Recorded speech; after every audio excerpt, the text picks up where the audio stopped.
আসসালামু আলাইকুম প্রিয় নিয়ামতপুর উপজেলাবাসী। আজকে চলে এসেছি একটি কোরআনের পাখি তৈরির কারখানায়, যেখানে কোরআনকে বিভিন্নভাবে রিসার্চের মাধ্যমে তারা ফুটিয়ে তোলে গোটা বিশ্বব্যাপী।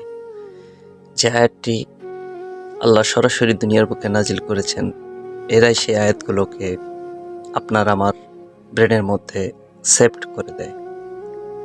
তো কোরআন আমাদের একটি আবেগের জায়গা, যেটাকে নিয়ে কথা বললে কোনো মুসলমান ঠিক থাকতে পারে না। আপনারা অবশ্যই মাদ্রাসাটি ভিজিট করবেন, তাদের পরিবেশ দেখবেন।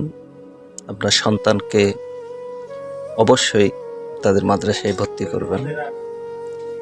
এবং পাশাপাশি একটি কথা বলতে চাই, কোরআনের সাথে যারা সম্পৃক্ত হয়ে থাকে তাদেরকে অবশ্যই সাপোর্ট করবেন, সহযোগিতা করবেন।